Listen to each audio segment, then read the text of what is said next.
여러분 안녕하십니까? 정치유 안드레아입니다. 오늘 복음화 발전소의 온라인 실시간 피정을 시작하겠습니다. 늦었죠, 상당히. 제가 1시 30분에 시작을 하려고 했는데 기술적으로 저희들이 다 아마추어다 되다 보니까 뭐 조금 약간의 실수가 생겨서 지금 뭐 30분 이상, 지금 2시 한 7분쯤 됐는데 좀 늦어졌습니다. 대단히 죄송합니다. 그러나 어쨌든 여러분들에게 예보해드린 대로 이제부터 복음화 발전소의 피정을 시작하도록 하겠습니다. 다 같이 기도하겠습니다. 성부와 성자와 성령의 이름으로 아멘. 자비로우신 아버지 하느님, 참으로 감사합니다. 저희 모두가 다 아직 이 기술적으로 이 디지털에 부족한 부분이 많이 있습니다. 저희가 최선을 다하고자 하는 그런 마음이 있기 때문에 정말 열심히 준비를 했고 또 그래서 지금 이 시간을 마련했습니다. 주님, 오늘 이 온라인 방송을 통해서 실시하는 이 피정 때 정말 많은 분들이 말씀을 통해서 영적으로 육적으로 치유를 받고 또 말씀을 통해서 마음의 위안과 평화를 누릴 수 있는 그런 은총을 내려주시기를 청합니다. 언제나 저희들을 위해서 기도해 주시고 함께해 주시는 자비로우신 어머니, 오늘 이 모든 시간도 당신께서 주관하시고 이끌어 주시고 저희들 돌보아 주시기를 청합니다. 이 모든 기도를 우리 주 예수 그리스도의 이름으로 비나이다. 아멘. 성부와 성자와 성령의 이름으로 아멘. 여러분 놀라셨죠? 30분 이상이 좀 지연됐습니다. 어쨌든 그래도 다행히 그 원인을 찾아내서 다시 이렇게 피정을 할 수 있게 되어서 참으로 다행입니다.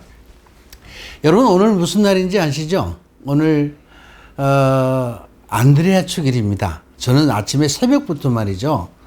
뭐 지금도 계속해서 저한테 지금 문자, 카톡 뭐 이런 메시지들이 축하하는 그 메시지들이 지금 새벽부터 계속 들어와요. 그래서 너무너무 오늘 이 자리를 빌어서 저한테 축하의 메시지를 보내주신 정말 많은 분들에게 다시 한번 오늘 이 자리를 빌어서 감사의 말씀을 드립니다. 자, 오늘 이 피정 이미 여러분들에게 예보를 해드린 대로 위로부터 다시 태어나야 된다라는 말씀을 드리고 싶습니다. 우리가 이 세상을 살아가면서 하느님 나라를 선포하신 예수 그리스도의 그 말씀을 우리는 그대로 받아들이고 그 하느님 나라를 살려고 하는 사람들입니다. 그런데 하느님 나라 그러면 우리가 죽어서 가는 거 아니죠. 이 세상 안에서도 우리는 하느님 나라를 보고 하느님 나라 안에서 살아가야 되는데, 그래서 저는 그 성경에 나와 있는 말씀을 우선 좀 하나 읽도록 하겠습니다. 요한복음 3장에 나와 있는 말씀입니다. 우리가 너무나 잘 알고 있죠. 니고데모와 예수님이 말씀하시는 내용입니다. 바리사이 가운데 니고데모라고 하는 사람이 있었다. 그는 유다인들의 최고회의 의원이었다. 그 사람이 밤에 예수님께 와서 말하였다. 스승님, 저희는 스승님이 하느님에게서 오신 스승이심을 알고 있습니다. 하느님께서 함께 계시지 않으면 당신께서 일으키시는 그러한 표징들을 아무도 일으킬 수 없기 때문입니다. 그러자 예수님께서 그에게 이르셨다. 내가 진실로 진실로 너에게 말한다. 누구든지 위로부터 태어나지 않으면 하느님 나라를 볼 수 없다. 니고데모가 예수님께 말하였다. 이미 늙은 사람이 어떻게 또 태어날 수 있겠습니까? 어머니 뱃속에 다시 들어갔다가 태어날 수야 없지 않습니까? 예수님께서 말씀하셨다. 내가 진실로 진실로 너에게 말한다. 누구든지 물과 성령으로 태어나지 않으면 하느님 나라에 들어갈 수 없다. 육에서 태어난 것은 육이고 영에게서 태어난 것은 영이다.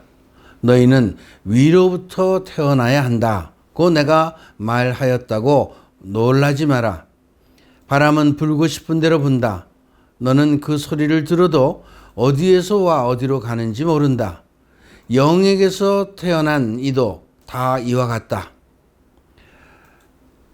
니고데모가 예수님께 그런 일이 어떻게 이루어질 수 있습니까? 하자 예수님께서는 그에게 대답하셨다. 너는 이스라엘의 스승이면서 그런 것도 모르느냐? 내가 진실로 진실로 너희에게 말한다. 우리는 우리가 아는 것을 말하고 본 것을 증언한다. 그러나 너희는 우리의 증언을 받아들이지 않는다.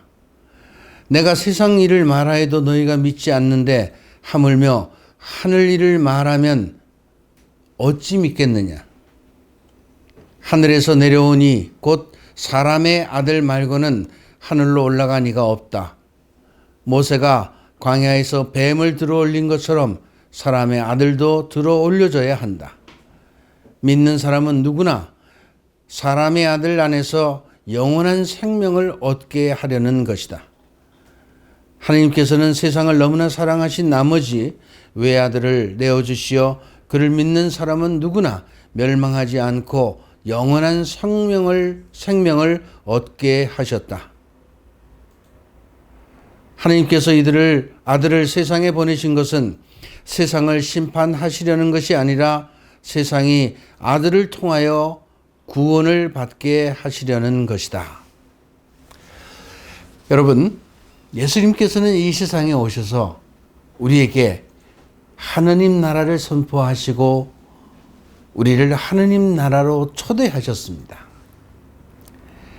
예수님을 믿는 모든 사람들은 그 하느님 나라에서 살기를 원하고 있습니다.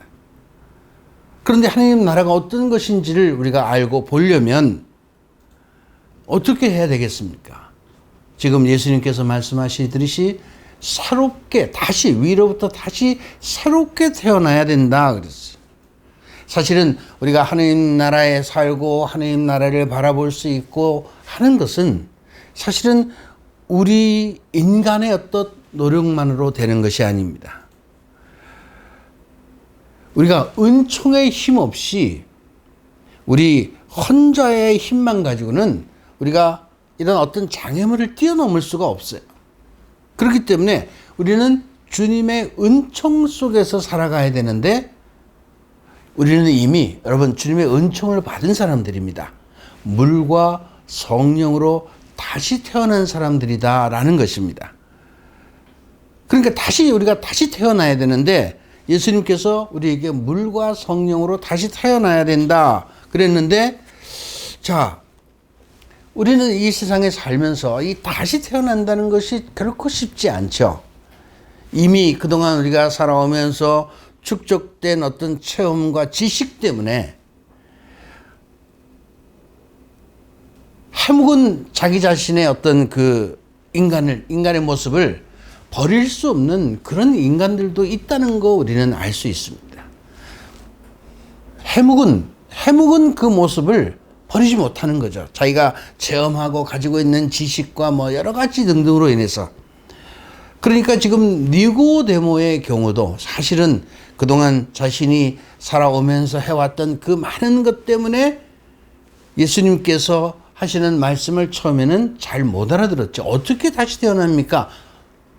예수님께서 뭐라 그러셨어요? 분명하게 위로부터 다시 태어나야 된다. 물과 성령으로 다시 태어나야 된다. 라고 말씀하시는 겁니다. 이 말은 처음서부터 모든 것을 다시 시작해야 된다는 말이죠. 위로부터 다시 태어나야 된다는 말은요. 처음서부터 다시 시작해야 된다는 말이에요. 그 말은 옛 것들을, 옛 생활을 청산해버리고 우리 안에 있는 낡은 관습들을 모든 것들을 다 벗어버리고 하나님의 말씀에 의해서 다시 새롭게 살아가는 것을 말하는 것입니다.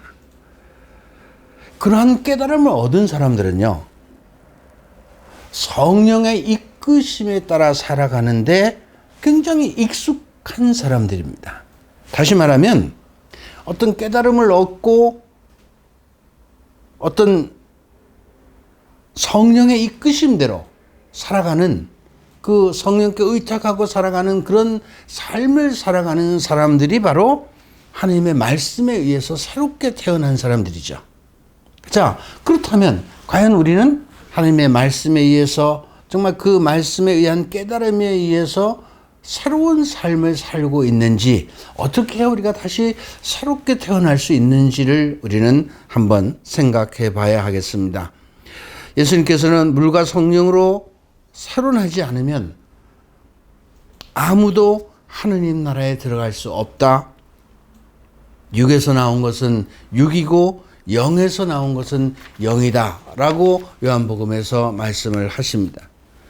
그렇다면 우리가 정말 하나님 나라를 보고 하나님 나라를 살아가려면 어떻게 해야 될까? 오늘 제가 여러분들에게 몇 가지의 그런 말씀을 드리고자 합니다. 첫째는 마음이 가난해야 된다는 겁니다. 마음이 가난해야 된다. 자, 마음이 가난해야 된다는 것이 무슨 말일까요? 예수님께서는 마음이 가난한 사람은 행복하다 그랬어요. 그들은 하느님 나라를 차지할 것이다 그랬습니다. 마음이 가난하다는 사람은요, 바로 영이 가난하다는 것입니다. 영이 가난하다는 것, 영이 가난한 사람은 어떻게 해요? 정말 겸손한 사람입니다. 겸손한 사람. 겸손한 사람들은 자기 자신이 하느님 앞에서 아무것도 내세울 것이 없고 드러낼 것이 없다는 겁니다. 그러니까 전적으로 하나님께 의탁한 사람들이죠. 저는 이런 이야기를, 이런 말씀을 드릴 때마다 사도 바오로 생각이 자꾸 나요. 사도 바오로 그랬죠. 정말 대단한 사람 아닙니까? 어떻게 보면 유대교 신자로서 철저한 교육을 받고 어떤 지위에 있고 신분도 있는 그랬던 사람이 예수 그리스도 때문에 모든 것을 다 버리고, 자신의 모든 것을 다 버리고, 자신에게 정말 영광스럽게 생각했던 여러 가지 사회적인 지위, 지식, 경험 다 버리고 예수 그리스도 안에서 다시 태어나면서 이제는 내가 사는 것이 아니라 그리스도가 내 안에 살아야 된다. 나는 그분 앞에 나의 허물, 약점을 그냥 다 드러내 놓는다. 내가 약할 때 강하기 때문이다. 저는 그 사도 바울의 그 삶을 이렇게 보면서요, 정말 마음이 가난한 사람이구나. 아니, 어떻게 보면 굉장히 부유한 사람이었지만 예수 그리스도를 만나면서 영적으로 대단히 가난한 모습을 보이면서 그 부족한 부분을 다 예수 그리스도를 통해서 채우고 성령의 이끄심대로 정말 충실하게 살아가는 사람이 바로 이 사도 바오로가 아닌가, 이런 생각을 합니다. 여러분, 마음이 가난한 사람들, 우리가 어린아이들이 어떻게 해요? 마음이 가난하죠. 어린아이들의 특징이 뭔지 여러분 아시잖아요. 선진하고 순진합니다. 그러니까 자신의 힘으로 모든 것을 하지 않죠. 언제나 부모에게 물어보고 이야기하는 대로 따라합니다. 이게 마음이 가난한 사람의 특징이죠. 그리고 부모를 의탁하고 살죠. 마음이 가난한 사람은, 여러분, 마음이 가난한 사람은요, 자신의 부족함을 알기 때문에 항상 누구에게 의탁합니까?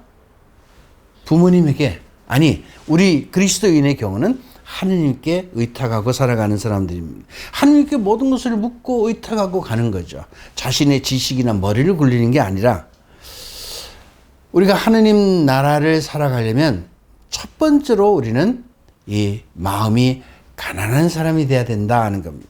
가난한 사람, 마음이 가난한 사람은 겸손한 사람입니다. 두 번째로 우리가 하나님 나라를 살아가려면요, 이 의로움 때문에 박해를 받는 사람, 여러분, 이 예수님께서 의로움 때문에 박해를 받는 사람도 행복하다 그랬어요. 하나님 나라가 그들 것이다 그랬어요. 그러니까 제가 지금 이 예수님의 행복 선언에 관한 말씀을 몇 가지 드리고 있는데,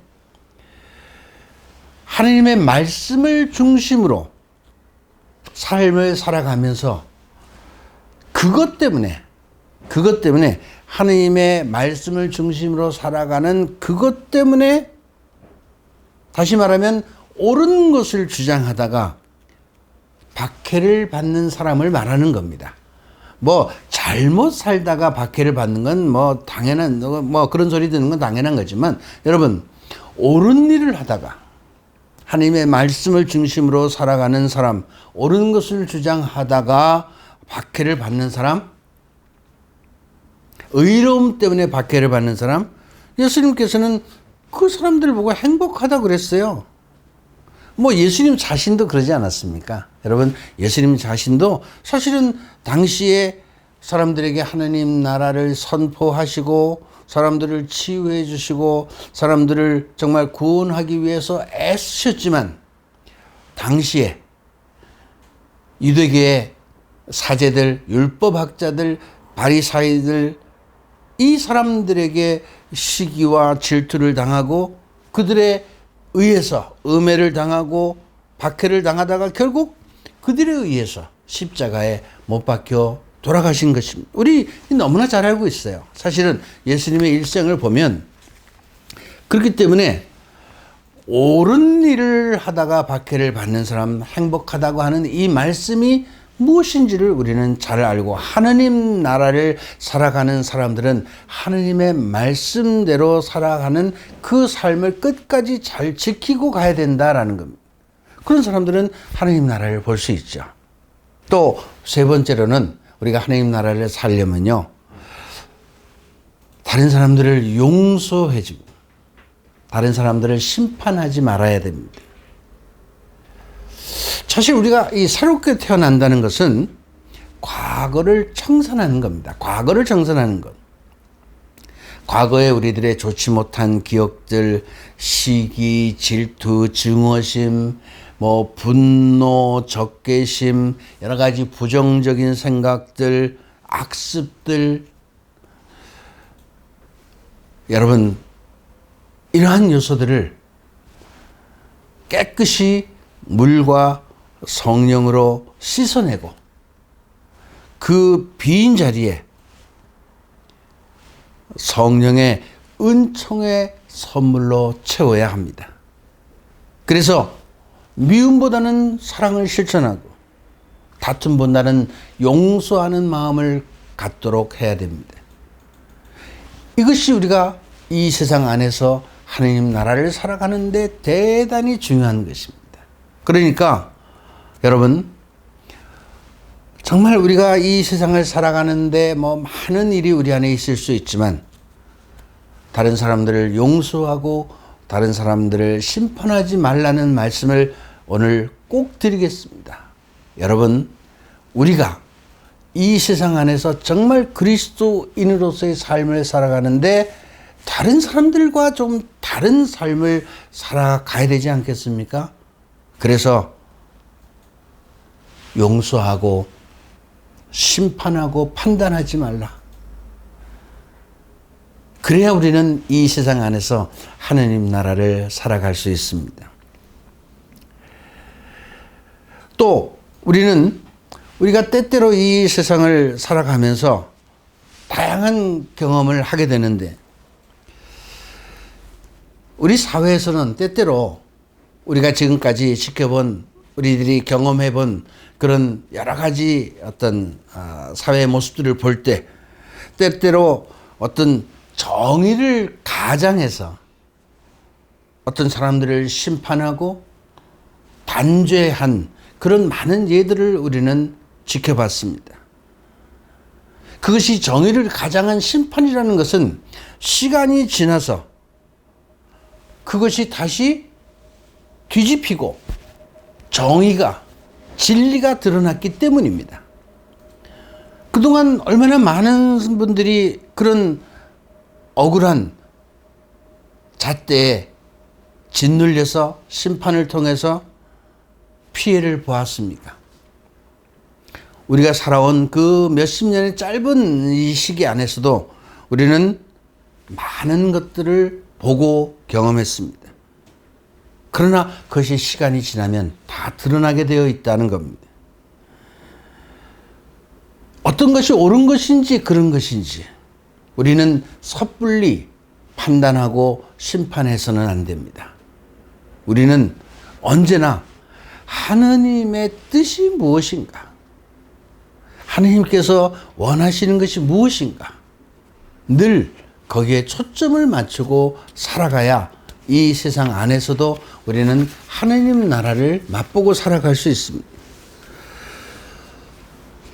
그래서 우리가 어떤 경우는 다른 사람들을 심판하고 판단하기보다는 어떤 용서와 관용으로 모든 것들을 받아들이고 하나님께 모든 것을 맡겨야 합니다. 하나님께 맡겨야 돼요. 우리가 심판하고 단죄하려고 하지 말고 하나님께 맡기자. 심판하실 분, 판단하실 분, 또 만약에 잘못해서 벌을 주실 분, 이분은 바로 하느님이시다라는 겁니다. 심판은 하느님만이 하시는 겁니다.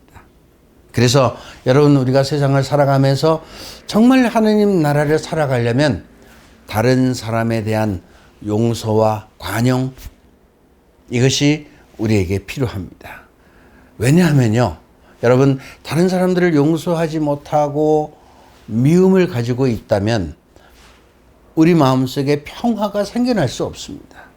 평화가 생겨나지 못하면 어떻게 우리 안에서 성령께서 일을 하실 수 있겠습니까? 어떻게 성령께 우리가 귀를 기울일 수 있겠습니까? 혼란이 오죠. 우리가 이 세상 안에서 하느님 나라를 산다는 것이 어떤 것인가를 우리는 잘 알아야 됩니다. 우리가 이 땅 안에서 또 하느님 나라를 살기 위해서는요, 네 번째로 굉장히 중요한 것이 있습니다.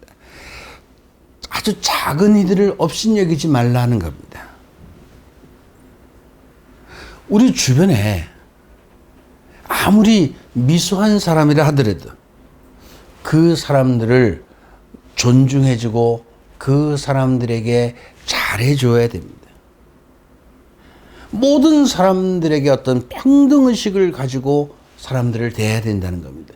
여러분, 이 지구상에서 처음으로 인간의 평등을 주장하고 사람들에게 말씀하신 분이 예수 그리스도라는 거 여러분 아시죠? 그분이 바로 예수 그리스도이십니다. 우리가 계급이 없어요. 인간은 누구나 다 하나님께로 나왔고 누구나 똑같은 하나님의 백성으로서 누구나 똑같은 자격과 권리를 가지고 있습니다. 누구나 다 평등합니다. 그렇기 때문에 우리는 사람들을 바라볼 때 누구든지 예수님의 마음으로 사람들을 바라봐야 됩니다. 저 사람은 뭐 어떻고 이 사람은 어떻고 뭐 나는 뭐 좀 뭐 우월하고 나는 무슨 직책을 가지고 있고 저 사람은 그런 것이 없고 나는 뭐 이래서 어떤 차별화를 가져오는, 그래서 사람들을 업신여기거나 어떤 요즘 말로 뭐라고 그래? 그거 가지고 뭐 이렇게 좀 너무 이렇게 사람들을 그런 눈으로 바라보는 갑질하는 거? 그래, 맞아. 갑질. 그런 사람들, 갑질하는 사람들, 괜히 뭐 별것도 아닌 감투를 쓰고 갑질하는 사람들이 있잖아, 왜? 그런 사람들은요, 제가 생각할 때 저녁에 발 뻗고 잘까?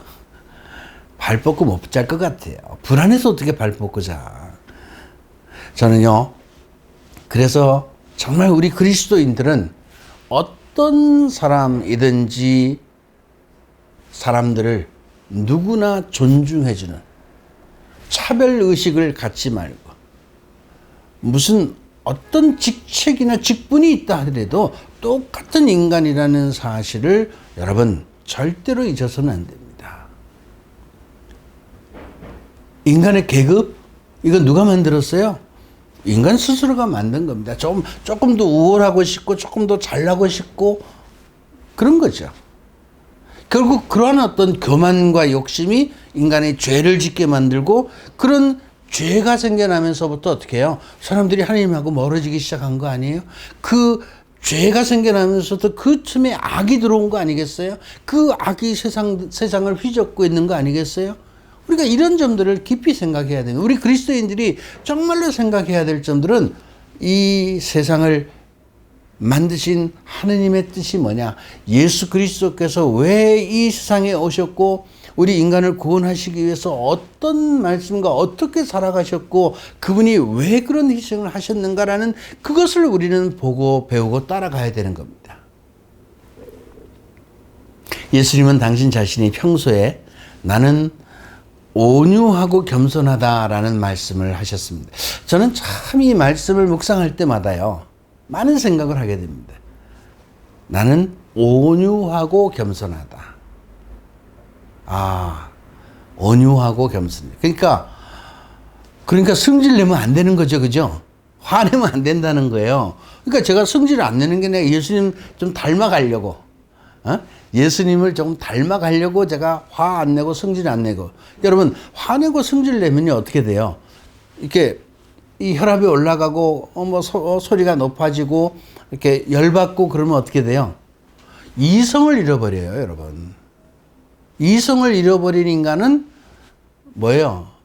하여간. 어쨌든, 우리가 그래서 예수님의 그런 어떤 온유한 마음, 또 특히 겸손한 마음을 좀 우리가 잘 닮아야 되겠다. 예수 그리스도의 겸손한 마음. 제가 옛날에 예수 그리스도의 마음을 담자라는 주제를 가지고 피정을 한 일이 있는데, 그 중에 정말 중요한 것이 예수 그리스도의 이 온유한 마음과 겸손한 마음입니다. 그래서 여러분, 우리 그리스도인들은요, 이 땅에서 하느님 나라를 살려면요, 온유한 마음을 가져야 돼요. 승질내지 말아요. 화내면 안 돼요.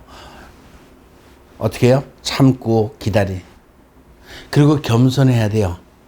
남 위에서 누르려고 하지 말고, 지배하려고 하지 말고, 무슨 지시하고 그러려고 하지 말고 함께 가는 거죠. 함께. 여러분, 지금 우리 보편교회가 지금 이 세계 주교 신호들을 통해서 우리에게 말씀하시는 내용이 뭐예요? 함께 가는 여정이에요. 함께. 하나님께로 함께 가는 여정을 가자고 하는 것이고, 제가 어제 그저께 우리 이번에 새롭게 임명되신 서울대교구 정순택 베드로 주교님, 교구장님의 사목교서를 보니까요, 이 하나님께로 함께 가는 여정을 우리가 잘 가는데, 그러기 위해서 새로운 복음화를 해야 된다. 복음화되는 공동체로 가야 된다. 이런 말씀을 하셨어요. 그러면서 쭉 제가 그 교서를 다 읽어봤는데, 거기에 성직자분들에게, 수도자분들에게, 또 평신도들에게, 신자들에게 우리 하시는 말씀인데, 그 신자들에게 하시는 말씀 중에서 이런 내용이 있었어요. 신앙의 기초를 다시 다지자. 기초를 다시 다지자. 제가 너무나 놀랐습니다. 여러분, 아시다시피 제가 지금 요즘에 그 유튜브 신앙생활의 꿀팁을 통해서 제가 바로 얼마 전부터 뭘 하고 있는지 아시죠? 우리 신앙생활의 기초를 다시 다지기 위한 내용들을 바로 몇 주 전서부터 지금 계속해서 해나가고 있고, 앞으로도 계속 그런 시리즈를 해나갈 겁니다. 제가 이번에 우리 그 서울대교구 교구장으로 임명되신 우리 정순택 베드로 대주교님의 임명 소식을 들으면서 너무 놀랐어요. 깜짝 놀랐습니다. 수도회 출신의 주교님이시잖아요. 수도회 출신의 주교님이 교구장님이 되신 거예요. 아, 이거 정말 하나님의 어떤 특별한 뜻이 있겠구나. 아, 우리 교구의 어떤 새로운 어떤 희망이구나. 우리 교회가 새로운 모습으로 달라져야 된다는, 이 새로운 복음하러 가야 된다는 이런 어떤 보편교회의 뜻이 이 새로운 교구장님의 임명 안에 담겨져 있구나. 아, 저는요, 그 대주교님의 임명 소식을 듣고 너무나 감사했습니다. 전혀 뜻밖이잖아요. 사실은 모든 분들 다 뜻밖이거든요. 그런데 제가 이번에 그분이 2022년도에 내신 이 교서를 쭉 읽어보면서, 아, 역시 보편교회에서 하신 말씀의 내용을 그대로 다 담아서 우리 지역교회인 우리 서울교구에 새로운 이 사목교서를 발표하시는 그 내용들을 제가 다 조목조목 보면서, 아, 정말 하느님께서 하시는 일은 정말 놀랍다. 성령의 역사하심이 바로 이런 것이구나 라는 생각을 저는 하게 되었습니다. 정말 제가 이 새로운 교구장으로 임명되신 우리 정순택 베드로 대주교님께 정말 열심히 기도할 겁니다. 그리고 이 새로운 복음화를 위해서 저는 제가 어떤 일을 할 수 있는 그런 위치에 있는 사람도 아닙니다만은 정말 열심히 기도할 것이고, 미력 하나마 그런 대주교님의 교구장님의 뜻에 합당한 어떤 일을 저는 해 나가려고 제가 생각을 했습니다. 여러분, 하느님께서는 이 교회를 통해서 세상 사람들을 구원하시고자 합니다. 그래서 지금 우리 안에서 일하시는 분이 누구예요? 바로 성령이십니다. 저는 이 새로운 교구장님의 임명을 통해서 성령의 역사하심이 정말 우리 안에서 현존하시는 성령의 역사하심이 있다는 것을 많은 사람들이 알았을 거라고 저는 봅니다. 성령의 역사하심, 성령의 이끄심, 정말 놀라운 것입니다. 여러분, 우리가 신앙인으로서 이 세상 안에 살아가면서 하느님 나라를 맛보고 하느님 나라를 살아가는 데는 우리 힘 가지고 되는 게 아니죠. 성령의 이끄심, 성령의 어떤 이끄심에 충실하게 이끌려 갈 때, 성령의 역사심이 있을 때 우리가 경험할 수 있는 거죠. 우리 힘만으로 안 돼. 성령의 은총이 있어야 되는 겁니다. 저는 그래서 제가 우리 대주교님, 이제 교구장님, 새롭게 되신 교구장님, 개인적으로는 잘 모릅니다만은 평소에 이렇게 화면을 통해서나 이렇게 보면요, 굉장히 정말 온유하시고, 정말 겸손하신 분이구나, 예수 그리스도를 닮으신 분이구나라는 생각을 제가 평소에 했어요. 정말, 그런 분이 이제 새로운 교구장으로 오셨다는 것이 얼마나 감사한 일인지, 저는 그런 분을 통해서 우리가 하나님을 바라보고 예수 그리스도를 바라보면서 신앙생활에 힘을 얻고 그분을 쫓아가지 않겠습니까? 저는 이런 측면에서 정말 우리가 언제나 이 성령의 일하심, 성령의 역사하심에 민감해야 된다고 생각합니다. 우리가 하느님 나라를 살아가기 위해서는 그래서요, 다섯 번째로는 늘 그래서 깨어 있어야 된다는 거죠. 깨어 있어야 된다. 그날과 그 시간 아무도 모르죠. 그죠? 그날과 그 시간 아무도 모릅니다. 우리 교구장님의 임명도 사실은 그랬던 것 같아요. 아무도 생각지 못했던 분. 그러니까 늘 깨어 있어야 된다는 생각을 하는 거죠. 늘 깨어 있어야 된다. 여러분, 예수님께서는 우리에게 늘 깨어 있으라 그랬어요. 사실 새롭게 태어난다는 것은요, 다시 태어나는 거죠. 다시 태어나는 겁니다. 다시 말하면 과거의 삶은 죽는 겁니다. 그리고 다시 새로운 인생을 사는 거죠. 다시 새로운 인생을 사는 겁니다. 그러나 우리는 다시 죽을 수 있죠. 뭐 죽음이라는 것이 뭔지 여러분 잘 알고 계실 겁니다. 근데 그 죽음을 주관하시는 하나님의 뜻, 우리는 아무도 알 수 없습니다. 우리에게 주어진 시간, 그 우리 것이라고 우리는 생각하지 말아야 됩니다. 사실 우리에게 주어진 시간은요, 하나님께서 우리에게 새롭게 주는 기회의 시간입니다. 제가 여러분 잘 아시다시피 이제 복음학교에서 은퇴를 하고 새로운 일을 시작했습니다. 새로운 삶을 시작하기 위해서, 다시 새로운 삶을 시작하기 위해서. 그 시간이 얼마가 될지는 모르지만 주님께서 저에게 다시 주신 기회라고 저는 생각하는 거죠. 기회. 그 기회를 저는 어떻게 해야 돼요? 잘 살려야 된다고 생각하고 제가 정말 죽을 때까지 최선을 다해서 그 삶을 살아가려고 합니다. 뭘 살려고 하냐고요? 여러분 아시다시피 제가 복음학교 이후에 이제 나와서 이 복음화 발전소를 차리고 복음화 발전소에서 뭘 하느냐? 이젠 삶에 대한 얘기를 하겠다 그랬잖아요. 복음적 삶. 복음화는 생활의 증거가 필요하기 때문에 그 증거의 삶을 잘 살아내는 그런 사람들에게 뭔가 역할을 하면서 그렇게 살아가는 사람들과 나도 함께 살아가고 싶은 거죠. 이제 중요한 건 삶이라고 저는 보는 겁니다. 삶. 말이 아니고 삶. 하나님께서 우리에게 주신 새로운 기회를, 이 기회를 절대로 놓치지 않고 이제 과거의 모든 삶을 다 저는 털어버리고 새롭게 시작하는 겁니다. 새롭게 저에게 기회를 주셨기 때문에 새롭게 시작하는 거죠.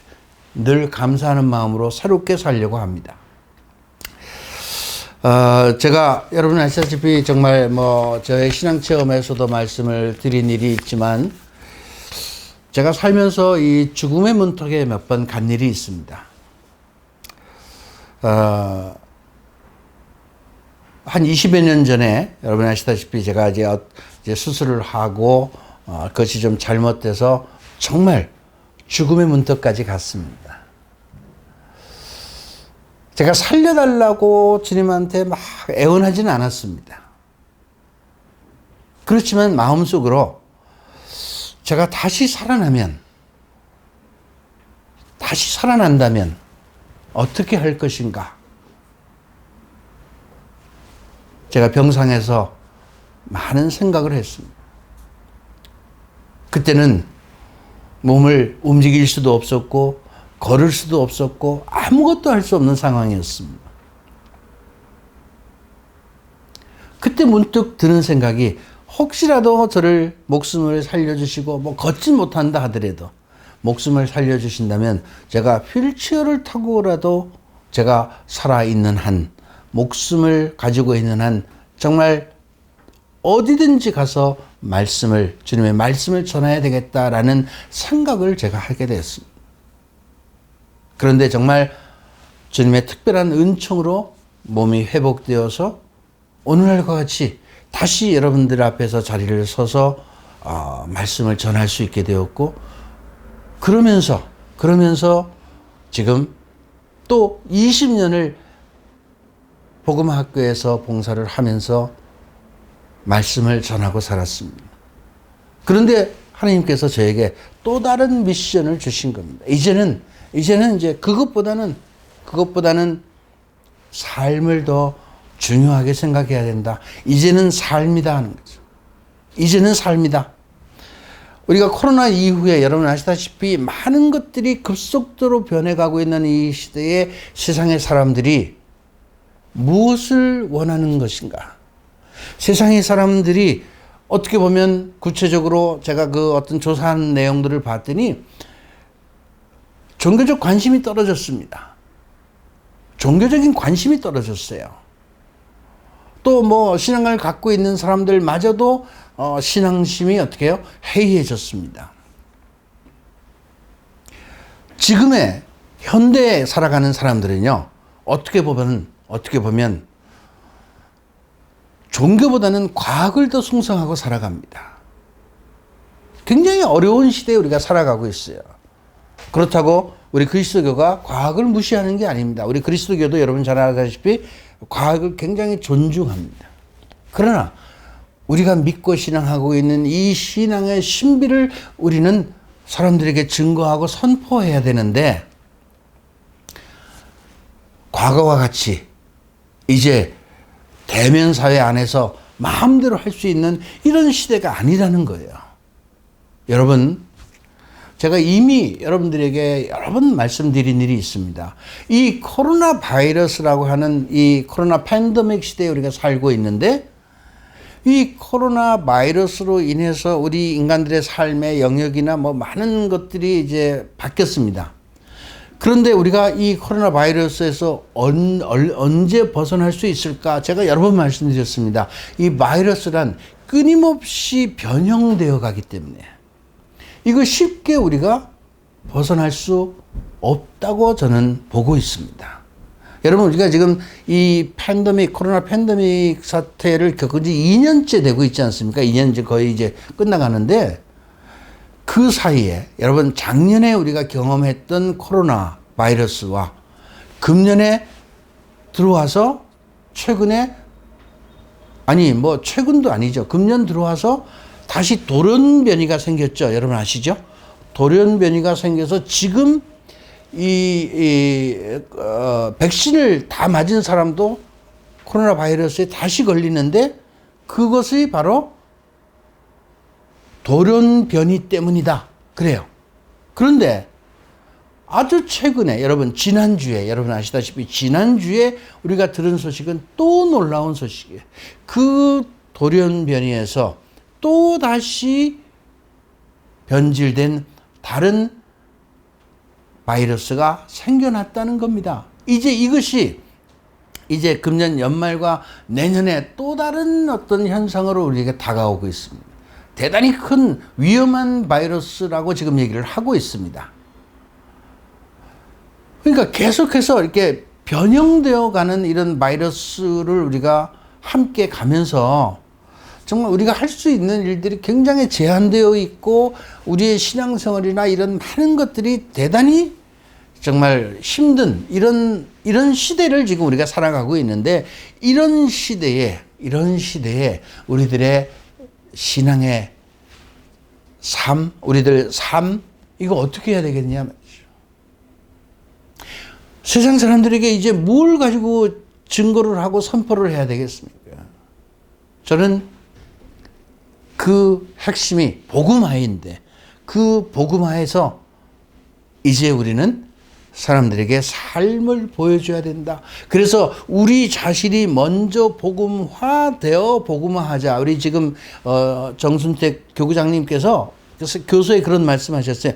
우리가 먼저 복음화되어서 복음화하자는 겁니다. 그러니까 우리 자신의 복음화, 복음적 삶, 이것이 안 되면 세상을 복음화시킬 수 없습니다. 여러분, 정말 그러한 의미에서 우리는 정말 이 시대를 어떻게 살아야 되는지에 대한 생각을 정말 깊이 해야 됩니다. 오늘 이 피정에 참석하신 여러분, 저는 우리에게 주어진 기회, 얼마나 살겠어요? 몇십 년 살겠죠? 여러분, 지금 이 피정을 참석하시고 또 이 피정을 보시는 분들의 대부분의 연령대는요, 젊은 사람들 없습니다. 40대 이후입니다. 40대, 50대, 60대, 70대. 이제 우리가 남은 세상이 얼마나 남았겠습니까? 살아갈 세상 모르죠. 물론 모르지만 우리가 살아가야 되는 이 나머지 인생을 이제는 정말 복음을 중심으로 해서 복음을 통해서 우리가 정말 기쁘고 행복하게 살아가는 그런 삶을 살아가면서 그런 삶을 세상의 사람들에게 보여주고 살아가야 되는 그런 시대에 우리가 살아가고 있다는 겁니다. 사실은 과거에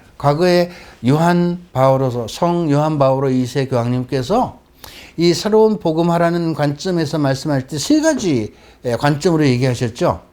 뭐냐면 이제 복음이 전파되지 않은 곳에서 복음 선포를 해야 되는 외방선교 얘기를 하셨고, 그 다음에 복음이 이미 잘 선포된 그런 곳에서는 어떻게 해요? 복음적 삶이 중요하다. 이런 말씀을 하셨습니다. 그 다음에 이것도 아니고 이제 복음이 선포되기는 했지만 아직도 예수 그리스도와 유린된 이런 삶을 살아가는 이런 지역에는 이제 어떤 재복음화 뭐 이런 것이 새로운 복음화가 필요하다, 이제 이런 말씀하셨는데, 어쨌든 간에 우리는 재복음화도 필요하고요, 우리 자신의 복음적 삶을 통해서 다른 사람들에게 복음을 증거하고 선포하는 것도 필요한데, 그런 복음을 증거하고 선포하기 위해서는 우리 자신들이 복음적 삶을 올바로 잘 살아가야 되는 것이죠. 여러분, 우리 한국 교회가 이제 우리 한국 땅에 복음이 선포된 지 뭐 200 몇십 년 됐죠. 1987년을 처음이라고 보면 이제 240년 됐는데, 그렇게 오래된 교회가 아닙니다. 오래된 교회가 아니죠. 지금 우리 한국 천주교회 신자들이 급속도로 늘어나고 교회가 이렇게 성당이 많이 생겨난 것은 사실은 1970년도 이후부터라는 거 제가 누누이 설명을 했습니다. 그런데 그렇게 급속도로 늘어나던 신자들이, 늘어나던 이 복음화율이 2000년도 들어오면서부터 점점 줄어들고 있다는 이야기를 제가 그동안 굉장히 주장했어요. 신자들은 많이 늘어났는데 바뀐 게 별로 없는 거예요. 삶이, 생활이. 지금도 끊임없이 우리는 복음을 증거하고 선포하고 있지만, 이제 사람들에게 우리가 보여줘야 되는 것은 삶입니다. 삶. 이제 우리에게 남아있는 이 시간들, 이 기회를 우리는 절대로 놓치지 말고 복음적 삶을 충실하게 살아가는데 우리가 모든 것을 쏟아야 된다라고 저는 보고 있는 겁니다. 몸을 아끼지 말고 정말 열심히 살아야 됩니다. 저도 그래서 제가 앞으로 남은 인생 얼마 될지 모르죠. 이제 여러분, 이제 나이 70에 이제 더 살면 얼마나 더 살겠어요. 그죠? 그러나 남아있는 그 인생이, 삶이 얼마가 되더라도 저는 그런 삶을 살다가 가는 것이 하나님을 기쁘게 해드리는 일이다. 주어진 기회 안에 정말 최선을 다하고 살아야 되겠다. 어떤 상황에서도 정말 죽을 힘을 다해서 가야 되겠다. 이것이 하나님께서 저에게 주어진 새로운 소명이자 선물이고 저는 기회라고 생각하고 있는 겁니다. 여러분, 우리가 이 땅 안에서 복음적인 삶을 잘 산다는 것이 그렇게 어려운 일은 사실은 아닙니다. 제가 오늘 말씀드린 이 몇 가지를 한번 잘 생각해 보고 사십시오. 또 우리가 이 땅에서 하나님 나라를 잘 살자면, 사실 하나님 나라를 산다는 것 그 자체가 무슨 말이냐면 복음적 삶을 잘 살자는 거죠.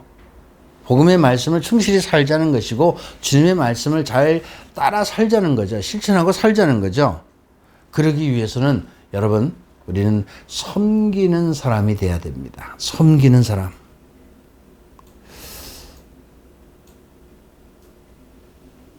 자신을 위해서 살아가는 사람은요, 다른 사람들을 섬길 수 없습니다. 사람들을 받들고 주님을 받들듯이 우리는 사람들을 받드는 그런 사람들이 돼야 됩니다. 예수님께서 뭐라고 그랬어요? 나는 섬김을 받으러 온 것이 아니라 섬기러 왔다고 하지 않았습니까? 그런데 섬김을 받고자 하는 사람들이 요즘 너무 많은 것 같아요. 그죠? 우리만이라도 섬기는 사람이 됩시다. 섬기는 사람. 섬기는 사람은요, 자기 주장보다는 다른 사람들의 행복을 위해서 자신의 어떤 희생으로라도 다른 사람들을 정말 행복하게 해줄 수 있도록 살아가는 겁니다. 저는 우리 그리스도인들이 이런 삶을 한번 구체적으로 실천해 보면 좋겠어요. 누구를 섬긴다는 거, 받든다는 거 쉽지 않죠? 그런데 다른 사람들을 섬길 때 오는 행복이 있다는 거 여러분 아세요? 이거 경험해 본 사람들 별로 없을 겁니다. 다른 사람들을 섬길 때 내가 행복해져요. 다른 사람들이 섬길 때요, 그 사람은 행복하거든요. 근데 그 행복을 보는 내가 행복한 거예요. 한번 해보세요. 우리가 이 땅 안에서 하나님 나라를 살기 위해서는요, 7번째로 회개하는 삶을 살아야 됩니다. 예수님께서 정말 이 땅에 공생활 시작하시면서 제일 먼저 뭐라고 하셨어요? 회개하라 그랬죠. 회개하라, 하나님 나라가 다가왔다. 회개하라, 하나님 나라가 다가왔다 그랬어요. 그러니까 하나님 나라를 보려면, 하나님 나라를 살려면 회개해야 된다는 거예요. 그러니까 새롭게 태어난다는 것 자체가 회개를 전제하는 겁니다. 회개. 뭘 회개해야 되느냐? 무엇을 회개해야 되느냐? 저는 제일 먼저 우리들의 이 잘못된 사고와 인식을 회개해야 된다라는 말씀을 드리고 싶습니다. 잘못된 사고와 인식. 여러분, 예수님 시대에도 보면요, 예수님 누구셨습니까? 하느님의 아들. 물론 뭐 그 시대 사람들은 그런 생각을 안 했을지 모르지만, 그 시대 사람들이 어떤 사람들이, 유대교 사람들, 하느님을 믿는 사람들이에요. 하느님을 믿는 사람들. 그 많은 사람들이 하느님을 믿는다고 철저하게 율법을 지키고 살아가는 것이 하느님을 잘 믿는 것이다 라고 생각하고 살아갔죠. 뭐 특히 바리사이들은 더 그랬습니다. 철저하게 율법을 지키는 사람들, 그걸 자처하고 살아간 사람들이에요. 그런데 그 사람들이 어떤 사람들이에요? 예수님께서 회개하라고 하는 그 말씀을 자신들과는 아무런 상관이 없다고 여겼습니다. 그 회개하라는 것은 저기 못난 사람들, 죄인들, 이런 사람들에게 하는 얘기지, 자신들은 철저하게 율법을 지키고 하나님을 경배하고 살아가는데 이렇게 생각한 거죠. 자신들은 율법을 잘 지키는 것이 하나님의 뜻을 잘 지키는 것이라고 생각한 겁니다. 근데 그 율법이라는 것이 어디서 생겨난 겁니까, 여러분? 모세가 하나님께로부터 받은 그 10계명을 지키기 위해서 그들 안에서 계속 만들어진 거죠. 그렇지 않습니까? 율법도 인간들이 만든 거죠. 그런데 자기들이 만들어 놓은 그 율법에 빠져 있는 거죠. 그 울타리 안에 자기들이 그냥 묶여 있는 거죠. 그래서 여러분, 최근에 프란시스코 교황님께서는 이런 말씀을 하셨습니다.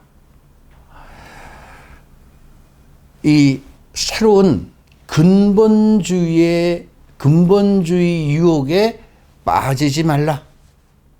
근본주의라는 게 뭐예요?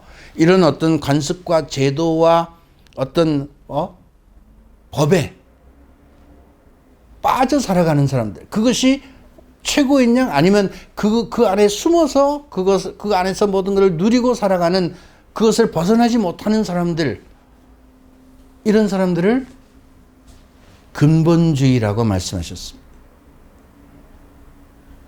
최근에 말씀하신 내용 중에 나와 있어요. 제가 그 말씀을 보면서 정말 교황님께서 이 보편교회를 이끌어 가시는 어른으로서 주님을 대리하는 그 최고의 지도자로서 우리 교회가 어떤 모습으로 어떻게 가야 되는지를 분명하게 제시하고 계시는구나 라는 그런 생각을 다시 하게 되었고, 역시 정말 하나님을, 주님을 대리하는 그분의 말씀이 정말 하나님의 말씀이구나 라는 것을 다시 한번 저는 생각하게 되었어요. 그런데 여러분, 예수님이 뭐라고 말씀하셨습니까? 그런 율법학자들, 그런 바리사이에게 예수님께서는 모든 율법의 완성은 사랑이라고 말씀하셨습니다. 여러분, 모든 율법의 완성은 사랑이다 하는 겁니다. 사랑이 없는 율법의 실천은 의미가 없다는 겁니다. 율법만 잘 지키고 가는 거, 사랑이 없다? 의미가 없다는 겁니다. 아무리 우리가 형식적인 것을 잘 지킨다고 하더라도 사랑이 없으면 소용이 없습니다. 우리들의 이런 잘못된 사고와 인식, 어떻게 보면 교황님께서도 지적하신 새로운 근본주의에 빠져 있는 이런 우리들의 사고와 인식을 우리는 회개해야 합니다. 그 틀 안에서, 그 어떤 율법 안에서, 관습 안에서 벗어나지 못하고 안주하고 그 안에서 자신을 숨기려고 하는 이런 모습. 여러분, 우리는 이런 잘못된 사고와 인식이, 우리 자신이 그런 잘못된 사고와 인식을 갖고 있는지조차도 모르는 경우가 있습니다. 저는 안타깝습니다. 안타깝습니다. 그래서 저는 우리 신자분들이 말이죠. 신자분들이 이 보편교회 교황님께서 하시는 말씀들, 보편교회에서 주는 이런 메시지들을 자주 들여다보고 읽어야 된다고 생각해요. 뭐 그런 채널이 많이 있어요, 여러분. 뭐 우리가 영적 독서회 안에서도 볼 수 있고, 교황님이 내신 교수 안에서도 볼 수 있고요. 또 뭐 최근에 보면 바티칸 뉴스라고 하는데 그런 유튜브에 들어가 보면 그 안에서 최근에 하신 교황님의 말씀, 세계 교회, 보편 교회 여러 가지 소식들 다 볼 수 있습니다. 우리가 조금만 관심을 갖는다면. 그러니까 모르니까 그러는 거예요. 모르니까. 여러분 알아야 돼요. 공부해야 돼요. 공부해야 된다는 말 정말. 근데 공부만 해서 되는 게 아니잖아요. 예? 공부만 돼서 지식만 가지고 있으면요, 잘못하면 아까 말씀드린 대로 그런 근본주의에 또 빠지게 되는 겁니다. 율법학자 같이 되는 거죠. 그래서는 안 되는 거죠. 무슨 행정가, 관료주의처럼, 관료주의 아시죠? 관료주의. 그렇게 가서도 안 되는 거죠. 뭐예요?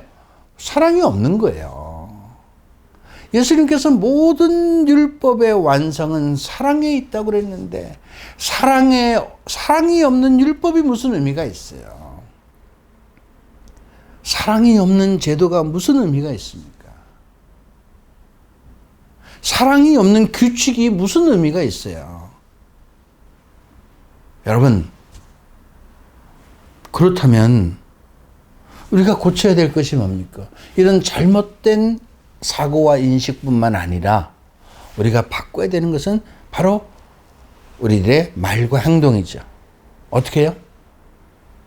내가 정말 다른 사람들을 사랑하는 사람인가?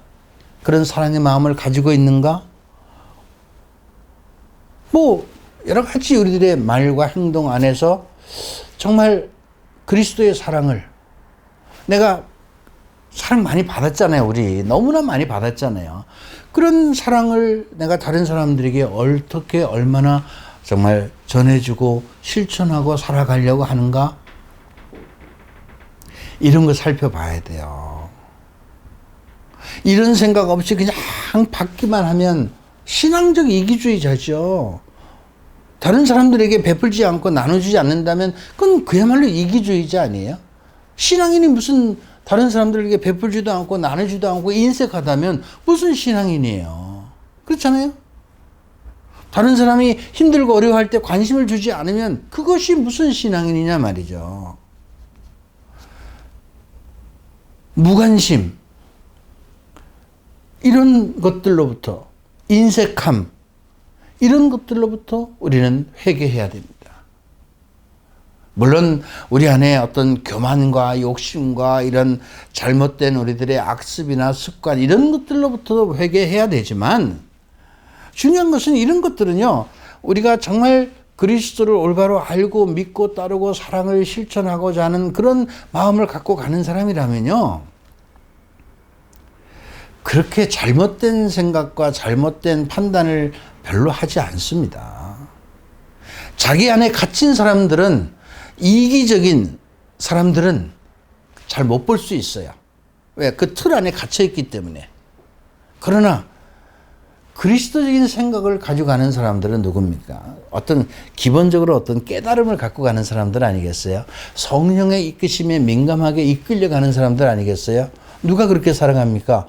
기도하는 사람들이 그렇게 살아가는 거죠. 그러니까 그렇게 살아가지 못하는 사람들을 보면 대체적으로 기도를 깊이 하지 않는 사람들이에요. 아주 자명하게 제가 얘기할 수 있습니다.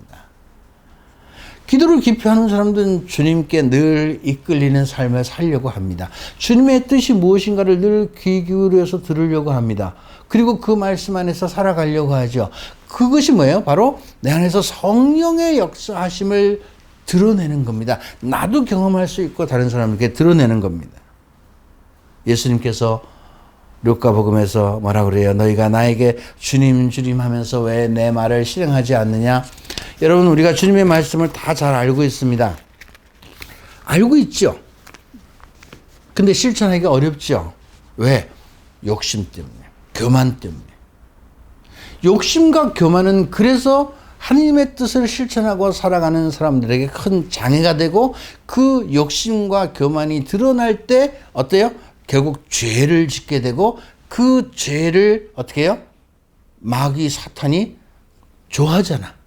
그러니까 죄를 짓는 사람들에게는 그 배후에 마귀 사탄과 악의 어떤 보이지 않는 그 힘이 있다는 것을 우리는 아는 거예요. 그걸 아는 겁니다, 여러분. 이해가 되세요? 하나님의 뜻을 실천하지 않고 하나님을 거역하는 삶을 살아가는 사람들, 그 원인이 뭐라고요? 죄의 원인이 교만과 욕심이라고 그랬죠? 그래서 죄를 짓게 돼요. 근데 그건 누가 좋아해? 그렇게 되면 사탄, 마귀. 그렇잖아요. 우리가 창세기에서 본 게 그런 거 아니겠어요? 창세기에서 우리가 본 게 그런 내용이에요. 성경이 우리에게 얘기해주고자 하는 게 바로 그런 겁니다. 그래서 우리는 예수 그리스도의 존재와 그분의 삶을 잘 알고 있는 사람들이기 때문에, 우리들은요, 적어도 지금 이 피정에 참석하고 이 영상을 보는 분들은 그 정도의 교육과 어떤 상식을 갖추고 있는 분들입니다. 그렇다면 하나님에 의해서 세상에 파견되신 그 예수 그리스도가 이 세상에 오셔서 우리에게 선포하신 그 하느님 나라가 무엇이고 우리에게 전달된 하나님의 뜻이 무엇인지, 이런 것들을 우리가 잘 알고 있죠. 그 말씀을 우리 안에서 받아들이고 실천하기 위해서 우리는 회개해야 된다는 거, 바꿔야 된다는 거죠. 생각도 바꿔야 되고요, 말도 행동도 바꿔야 된다는 겁니다. 그래야 우리가 하느님 나라를 볼 수 있는 거죠. 똑같이 세상을 사는 사람도요, 똑같이 지금 이 시간에도 똑같이 세상을 사는 사람들이, 어떤 사람은 지금 이 시간에도 지옥에서 살고 있고, 어떤 사람들은 하느님 안에서 정말 기쁘고 행복하게 살고 있어요. 최근에 제가 저하고 같이 이제 이 발전소에서 일하는 분들이 저한테 요즘에 이래요. 선생님, 저희들 너무나 행복합니다. 뭐가요? 아니, 선생님하고 같이 일을 하니까 정말 너무나 행복하대요. 저하고 같이 일을 해서 행복한 것보다도 우리 안에 하나님이 함께 계시기 때문에, 하나님이 함께 계시고 하나님이 저희들을 이끄신다는 것을 알기 때문에 기쁘고 행복한 거죠. 그 뭐예요? 지금 우리가 살아가고 있는 이 순간, 이 상황, 이 어떤 것들이 하나님 나라라는 것을 경험하고 있기 때문에 그런 겁니다. 경험하고 있기 때문에. 물론 뭐 당연히 그분들은 열심히 하나님 안에서 새로운 삶을 살기 위해서 끊임없이 회개하고 끊임없이 새로운 삶을 사는 사람들이죠. 그래서 이 회개한 사람들을 예수님께서는 하나님 나라로 초대하겠다는 겁니다. 하나님 나라로 초대하겠다는 것. 그게 바로 우리가 이제 구원적인 삶을 살아가는 겁니다. 그래서 예수 그리스도를 믿고 받아들인 사람들, 그분의 말씀을 듣고 회개한 사람들, 그런 사람들에게는 성령을 통해서 하나님의 자비와 사랑을, 여러 가지 은총의 선물을, 정말 또 여러 가지 어떤 치유를 선물로 충만히 받는 것입니다. 그런 은혜를 받는 사람들이죠. 누가? 주님의 말씀을 받아들여서 회개한 사람들, 그분을 믿고 따르는 사람들, 그게 회개를 전제로 하는 것이다. 회개를 전제로 하는 것이다. 오늘 이 피정의 말씀을 듣고 계시는 여러분, 오늘 이 시간에도 지금 이 피정의 시간에, 이 말씀을 듣는 시간에 지금 많은 분들이 영적으로, 육적으로 치유를 받고 있습니다. 지금 이 시간에도요.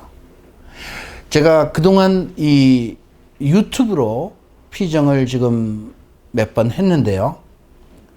3번째 제가 지금 하고 있나? 그런데 이 피정의 시간, 이 방송을 통해서 하는 이 유튜브의 피정 시간 안에 많은 분들이 치유가 되었다는 이야기를 제가 나중에 다 듣게 돼요. 어떤 분은 이 말씀을 들으면서, 이 치유의 이야기를 들으면서 그 순간에 즉시로 나왔다는 분들 굉장히 많이 있습니다. 여러 가지. 놀라운 일이죠? 그러나 저는 놀라운 일이라고 그렇게 말씀드리고 싶지 않습니다. 왜? 하나님을 믿고 회개하고 하나님 안에서 그리스도의 말씀을 믿고 따르는 사람들에게는 성령이 선물로 내리듯이 성령께서 함께하는 사람들에게는 그런 은총과 치유는 자연스럽게 내려지는 것입니다. 시간과 장소와 때를 불문하고, 지금 제가 이 시간에 피정의 말씀을 드리고 있지만, 또 듣는 분들은 지금 각지에서, 물론 서울만 아니죠. 지금 전국 각지에서 이 말씀을 지금 듣고 계시고 아마 해외에서도 듣는 분도 계십니다. 그리고 또 이 시간 이외에 지금 실시간으로 지금 3시 한 2분쯤 됐습니다. 이 시간 이외에 나중에 이 피정의 내용을 다시 보기를 통해서 듣는 분들조차도 그 시간대에 성령이 역사하시기 때문에 그 시간에 이 피정의 말씀을 듣는 그 시간 동안 또 다시 치유를 받는 거예요. 놀라운 일인가요? 여러분, 하나님 놀라운 분 아니에요? 여러분, 하나님은 시간과 장소와 때를 가리지 않고 누구에게나 함께 하시는 분이고, 그런 모든 은총을, 그런 선물을 주실 수 있는 전능하신 분이라는 것을 여러분 아시죠? 우리 그거 믿고 있는 거 아니겠습니까? 그러니까 이 시간에도 여러분, 이 말씀을 듣고 있는 이 순간에도, 이 시간에도 여러분들이 계속 영적으로, 내적으로, 육적으로 치유를 받고 있다는 사실을 분명히 여러분들이 믿는다면 그대로 이루어질 겁니다.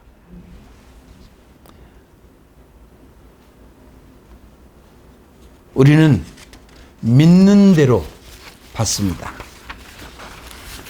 믿고 구하고 청하면 그대로 우리 안에서 이루어진다는 말씀을 우리는 믿는 겁니다.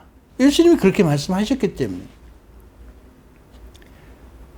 그래서 그러한 예수님이 바로 우리들의 구세주요 구원자라는 사실을 우리는 믿고, 그렇다면 그분이 이 세상에 왜 오셨는가? 우리 인류를 구원하기 위해서 오셨고, 그 인류를 구원하시기 위해서 끊임없이 당신이 세상에 증거되고 당신이 하신 말씀이 끊임없이 세상에 선포되기를 원하셨기 때문에 교회를 세우셨고, 우리는 바로 그 교회 공동체의 한 일원이 되어서 세례를 받았다는 것은 그러한 예수님께서 직접 조직해 놓은 그런 신정적 조직체 안에 우리가 들어왔다는 것이고, 그 안에서 우리는 예수 그리스도가 우리에게 주신 그 고유한 사명인 사제직, 예언직, 왕직을 충실하게 수행할 의무도 있고 권리도 있다는 사실을 여러분들이 분명히 아셔야 합니다. 그거는 해도 되고 안 해도 되는 일이 아닙니다. 교회는 바로 이러한 예수 그리스도의 사명을 완수하고 계승하시기 위해서 존재하는 것입니다. 우리 신자들 역시 마찬가지로 이런 예수 그리스도의 존재 이유와 그분의 사명, 그분이 이 땅에서 하시고자 했던 그 모든 일들에 함께 동참하고 그분의 어떤 뜻을 우리 안에서 드러내기 위해서 우리가 예수님의 참다운 제자가 되었다는 것을 우리는 분명히 알아야 합니다. 예수님께서는 우리들을 통해서 세상에 당신이 드러나기를 원하십니다. 그런데 당신이 세상에 드러난다는 것은 어떻게 해야 드러날 수 있겠습니까? 바로 성령을 통해서야 드러날 수 있는 거예요. 성령을 통해서. 자, 여러분, 우리가 새롭게 거듭난다는 것은요, 성령의 작용 없이는 일어날 수 없습니다. 성령의 역사하심. 그래서 예수님께서 물과 성령으로 거듭난 자만이 하나님 나라를 볼 수 있다고 말씀하신 거예요. 새롭게 다시 태어난다는 거, 거듭난다는 거, 다시 태어난다는 거, 이것은 바로 우리 그리스도인들에게는 바로 성령께서 맺어주시는 구원의 증표요 열매입니다. 다시 태어났다는 거.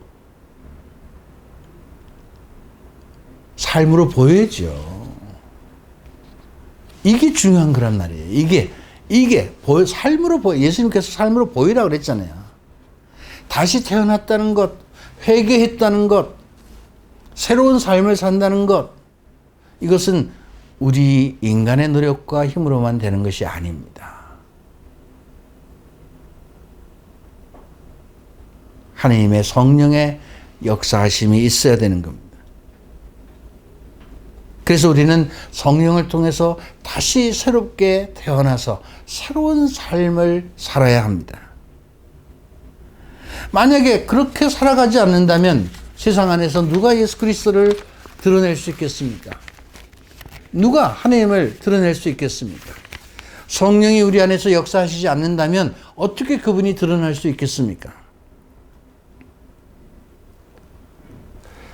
하나님의 이름으로 행하는, 하나님의 이름으로 모이는 모든 사람들 안에서 성령의 역사하심이 드러나지 않는다면 우리는 무엇을 통해서 세상 사람들에게 예수 그리스도를 증거하고 선포할 수 있겠습니까?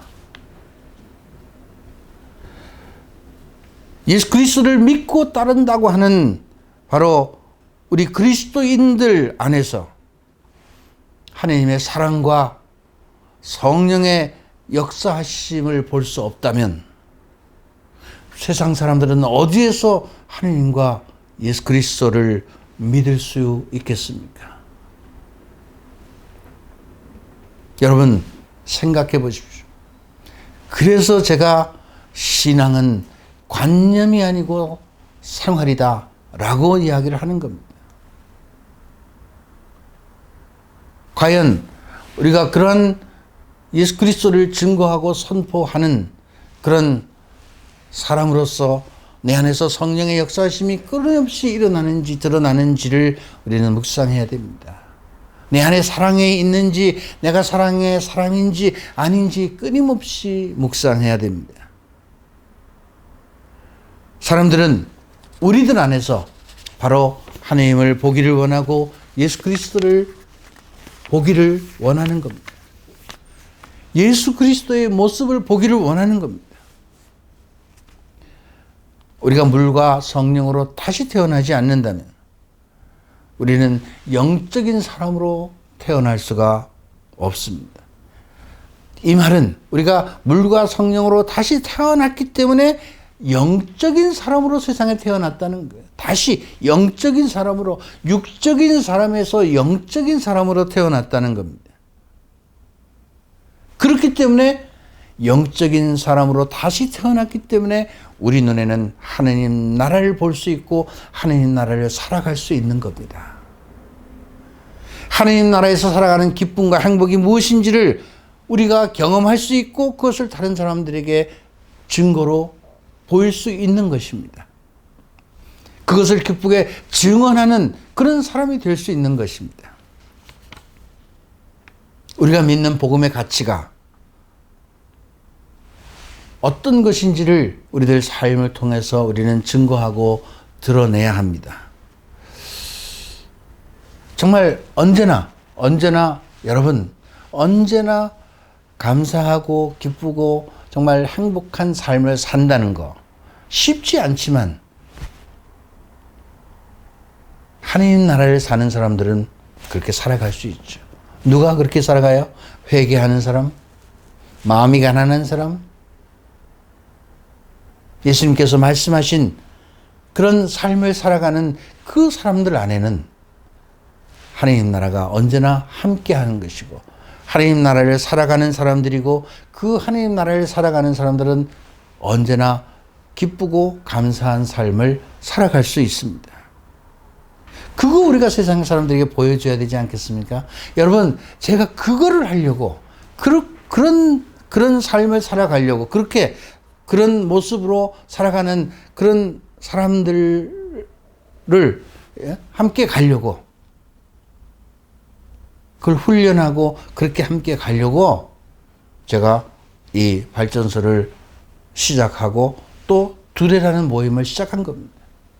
그렇게 살아가려고 하는 겁니다. 막 이것저것 하기보다는 우선 잘 사는 것부터 시작하는 거예요. 처음서부터 다시 시작하는 거예요. 제가 아까도 말씀드렸지만 이 코로나 팬데믹 시대에 우리 새로 임명된 교구장님께서 정순택 베드로 대주교님께서 정말 우리 신자들에게 신앙의 기초를 다시 다지자고 하는 이 말씀을 제가 이렇게 생각하면서 지금 현실적으로 우리 신자들 안에 무엇이 필요한지를 너무나 명확하게 알고 계시는구나. 다시 한번 생각하게 됐습니다. 여러분, 교회는 우리 신자들만 가는 거 아니죠. 성직자, 수도자, 우리 신자들이 함께 하나님께 함께 가는 겁니다. 함께 가는 여정을 함께 가야 된다는 거예요. 여정을 함께 가야 되는 거죠. 그 안에서 서로 유기적으로 협력하고 함께 가는 겁니다. 그게 교회입니다. 보편교회가 우리에게 끊임없이 말하는 것이 그런 것입니다. 여러분, 앞으로 우리가 하나님께로 함께 가는 그 여정을 잘 가기 위해서는 우리 자신이 먼저 복음화되고 복음적 삶을 살아가야 됩니다. 이미 다 교육 받으셨잖아요.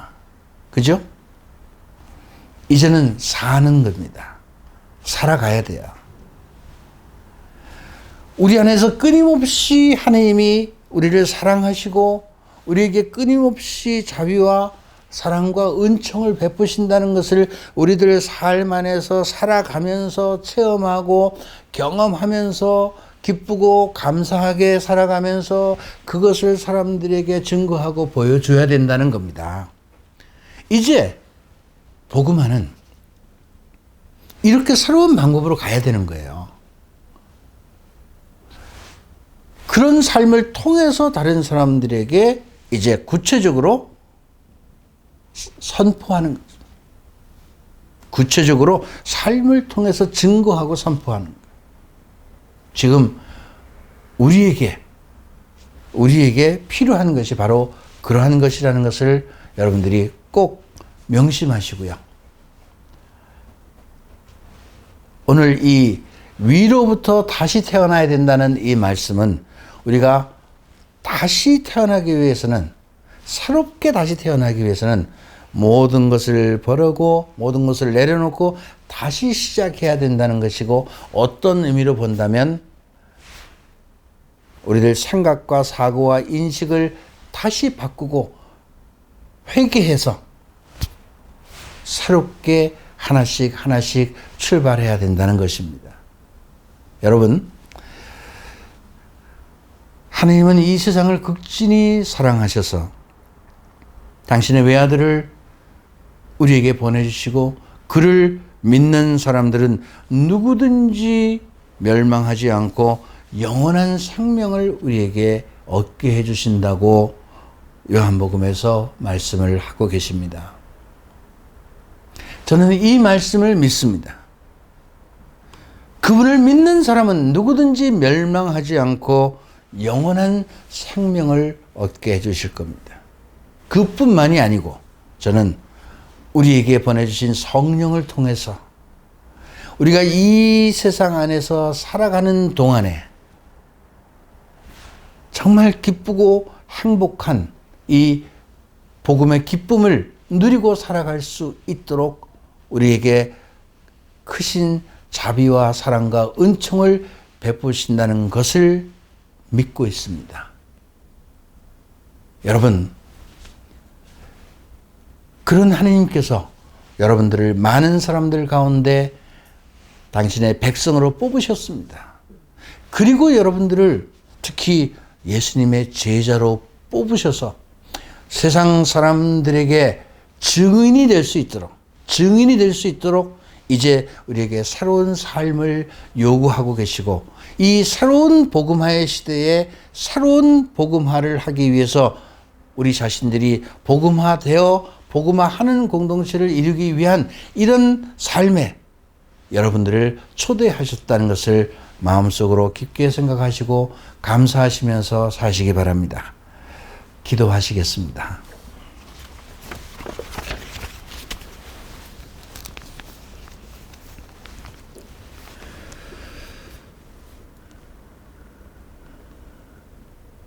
자비로우신 아버지 하나님, 오늘 이 시간 정말 함께 해주셔서 참으로 감사합니다. 저희들이 처음에 정말 기술적으로 뭔가 미숙해서 30분이라는 긴 시간을 그냥 보낼 때 참으로 안타깝고 힘든 시간을 보냈습니다. 어떻게 보면 참 어두움의 시간이었습니다. 그러나 저희들이 이제 그 시간을 지나서 모든 것을 극복하고 정말 당신께서 주시는 자비와 은총 속에서 이 은혜로운 피정을 할 수 있게 해주셔서 참으로 감사합니다. 아버지, 정말로 감사합니다. 오늘 저희들에게 새로운 경험을, 또 새로운 깨달음을 주셨음을 감사합니다. 이 시간에 정말 당신께서 함께 하셨다는 것을 저는 굳게 믿고 있고, 또 오늘 이 피정을 통해서 또 많은 분들에게 축복해 주시고, 당신께서 특별히 영과 육을 또 내적인 치유를 주셨다는 것을 저는 믿고 있습니다. 아버지 하나님, 감사합니다. 언제나 저희들 위해서 기도해 주시는 자비로우신 어머니, 정말 저희들을 위해서 노심초사하시고 저희들을 돌보아 주시고 저희들을 하나님 아버지께로 안내하기 위해서 늘 저희들을 위해서 기도하시는 당신의 그 보이지 않는 기도를 저는 잘 알고 있습니다. 성모님, 저희들에게 끊임없이 하나님께 향하는 열정과 복음의 말씀을 기쁘게 살아갈 수 있는 그 열정과 믿음을 허락하시고 함께 하시고 저희들을 위해서 기도해 주십시오.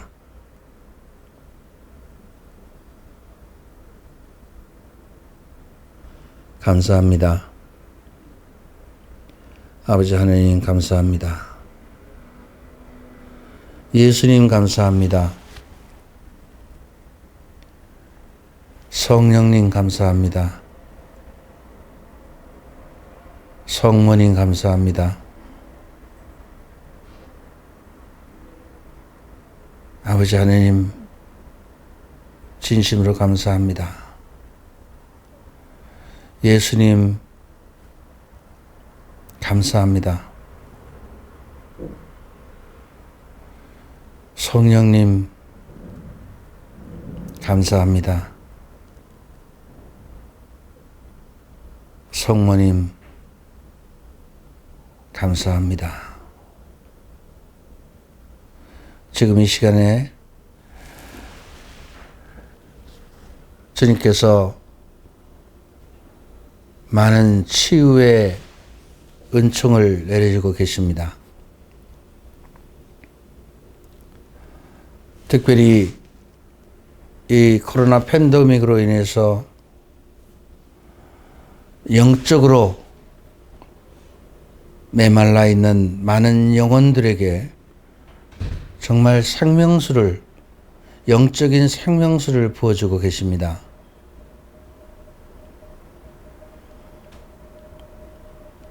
믿음이 흔들리고 신앙심이 해이해진 분들을 주님께서 다시 잡아주시고 그들에게 영적인 힘을 불어넣어주고 계십니다. 또 이 코로나로 인해서 여러 가지 가정 환경으로 인해서 우울증과 또 그와 유사한 그런 어떤 정신적인 질병을 갖게 된 분들, 주님께서 오늘 그분들을 치유해 주십니다.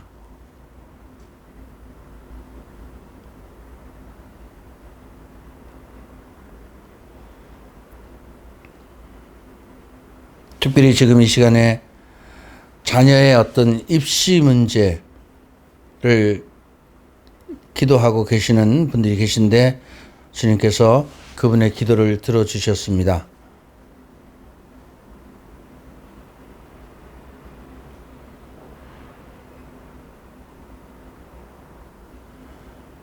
지금 특별히 이 시간에 기도하면서 이 시간에 등의 어떤 부분이 아프신 분이 계신데 주님께서 지금 그분을 치유해 주고 계십니다. 아니, 치유를 받았습니다. 신장의 질환으로 이상을 갖고 계신 분이 지금 치유를 받았습니다.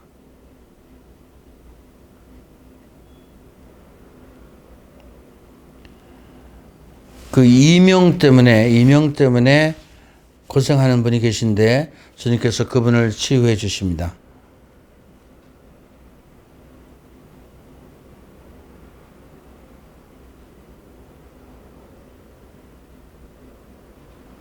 어깨가 아프신 분이 계신데요. 주님께서 지금 그분도 치유해 주십니다.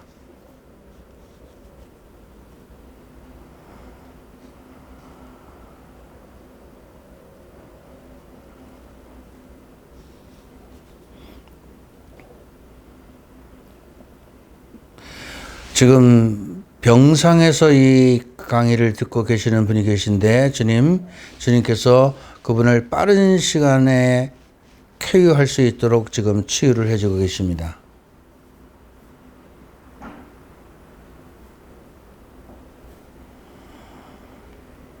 지금 멀리서 지방에서 지금 이 강의를 보고 계신 분이 계신데 주님께서 그분의 가정의 문제를 해결해 주실 겁니다.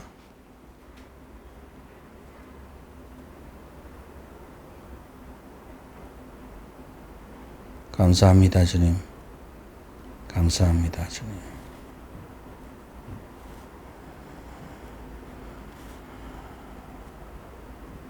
감사합니다, 주님. 지금 이 말씀을 듣고 계시는 분들 중에, 지금 기도하는 분 중에 자녀와의 갈등 때문에 굉장히 힘들어 하시는 분이 계십니다. 지금 주님께서 그분을 특별히 영적으로, 내적으로 치유를 해 주셔서요, 그 자녀와의 갈등을 해결해 주실 겁니다.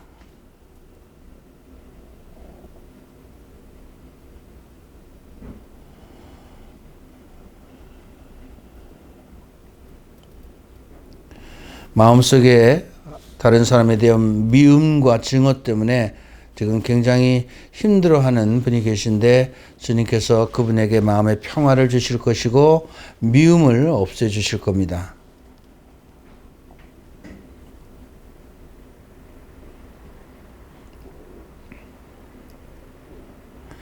지금 이 순간에 보고 계시는 분 중에 손목이 아파서 지금 그 치료를 받고 계시는 분이 계신데, 그분은 지금 손목을 치유받았습니다.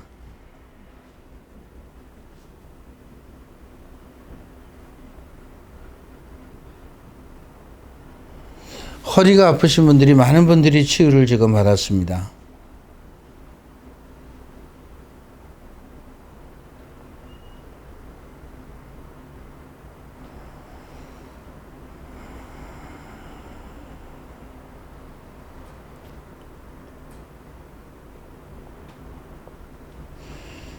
아버지 하나님 감사합니다. 예수님 감사합니다. 성령님 감사합니다. 성모님 감사합니다.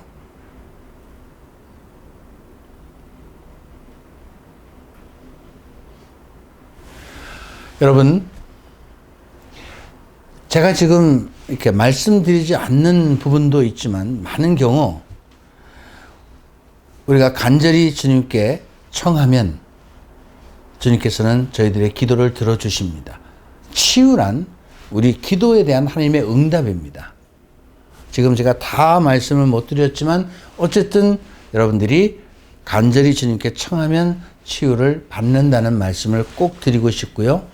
제가 지금 말씀드린 것 이외에도 지금 여러분들이 다양한 어떤 치유를 경험하고 있고, 또 이 시간 이후에도 계속해서 치유를 받을 것입니다.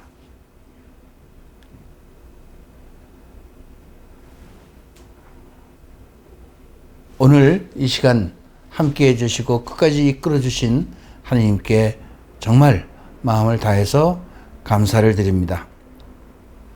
앞으로 제가 이 복음화 발전소에서 가능하면 좀 자주 이렇게 피정을 여러분들하고 함께 하도록 하겠습니다. 여러분들이 피정을 원하는 분들이 너무 많기 때문에 제가 오늘 사실은 12월 달에 하려고 하다가 오늘 제 축일을 맞아서 여러분들에게 이런 피정을 하게 되었습니다. 다시 한번 오늘 이 피정에 참석하신 여러분 모두가 이제 우리 교회력으로 새롭게 시작되는 한 해를 시작하고 있는데, 이 새로운 한 해, 전례력으로 이 새로운 한 해를 맞이해서 정말 하느님 안에서 다시 태어나는, 새롭게 태어나는, 물과 성령으로 정말 다시 새롭게 태어나서 새로운 삶을 살아가는 그런 분들이 되어서 내년 한 해가 정말 많은 성령의 열매가 맺어지고 하나님의 은총 속에서 기쁘고 행복한 삶을 살아가시는 그런 한 해가 되기를 빕니다. 감사합니다. 오늘 피정은 이것으로 마치겠습니다. 감사합니다.